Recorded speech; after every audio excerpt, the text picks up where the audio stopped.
All right, so I stumbled upon this book. Let me hold it up.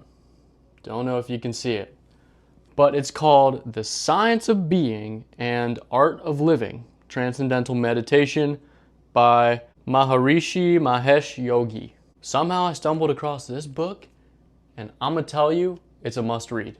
It's a little deep, it's a slow read, and I'll be honest, I'm only 42 pages in. But I thought I wanted to make a little bit of a summary and explain what exactly this book is talking about, as it has to do with reality, the nature of reality, how you can become more powerful, expand the power of your mind. I mean, this shit is crazy.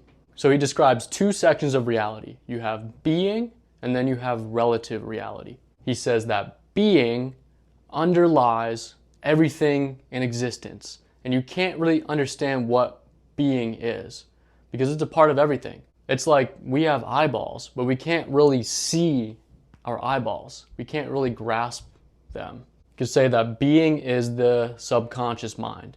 It's the state of pure consciousness, pure presence. And in that state of pure being, time doesn't exist. There is no perception of space, no space and time. There's only pure limitlessness. And the second part of reality, so this is also a part of reality as a whole and also within our minds. So it's like subconscious mind and conscious mind. The other part of reality he calls relative reality, or the field of action, I think he calls it. The example that's used is if you look at the ocean.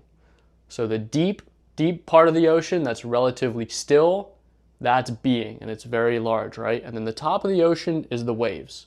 That's relative reality, or the field of action, or you could say our subconscious mind, unconscious mind, and then our conscious mind. So within being, we have pure stillness. We really have nothingness. And in the conscious mind, like that's where we experience things with our senses. That's where we experience karma. That's where the processes of evolution and dissolution, life and death, rise and fall, that's where reality is subjective and objective, right? So that's why it's called relative reality, because everything that we see, we are making sense of it relative to something else, relative to what we know. And so being, or stillness, is the most subtle part of reality, but it is the base of everything. It creates everything that we see in life. But there's variations, and that variation is what we see in relative reality, okay? I know this is kind of confusing. I'm trying to make sense of it. I got notes here, I'm trying to explain it. The goal is to experience more just pure being, because when we're fully present, our conscious mind isn't really working. We can't worry about the future, worry about the past. We're just living. There is no suffering there. There's only pure bliss. But the issue there, which I think is very important that he explains, is that if we are just in nothingness, how are we going to really evolve?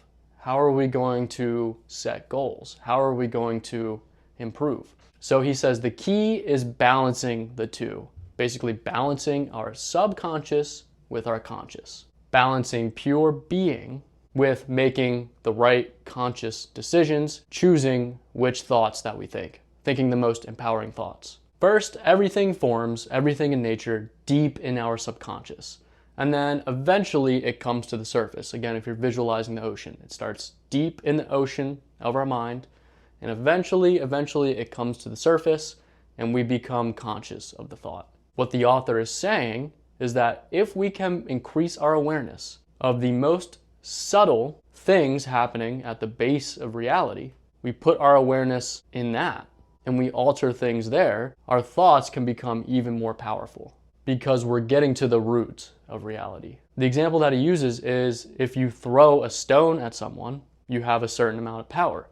But if you somehow excite, that's what he says in the book, excite an atom in the stone, you can create a lot more force and power behind that action. So another example, like a submarine would cover more ground faster if it's going deeper in the ocean than a ship on the surface.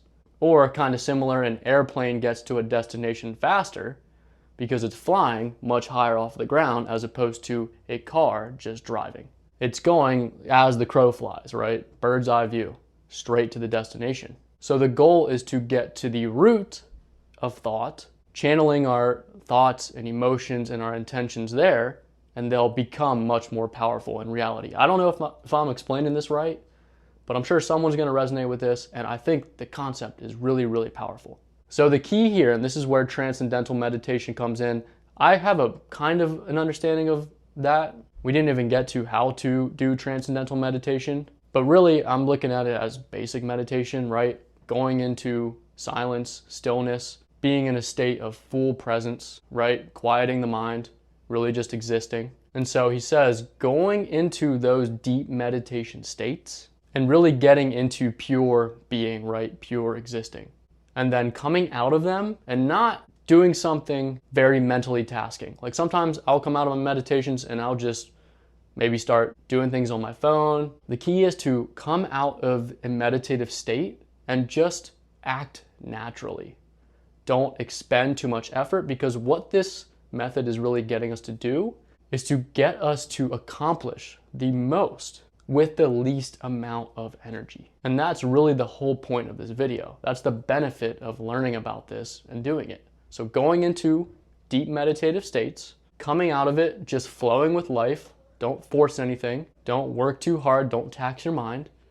And just go about your life. And the more you keep doing this, the more you start to merge the being part of your mind with the conscious mind. The subconscious and the conscious merge. And we are able to manipulate reality much more. And he talks more about expanding our senses, starting to really become aware of the subtle things that are really creating this entire reality. Haven't really got there yet, but this is kind of just a base. And the last thing he says is, if you do this work, if you commit to this practice, the results really compound fast. Because when we go into pure being, we experience bliss. Our mind wants more bliss. It wants more pleasure, but we're busy chasing these short-term pleasures.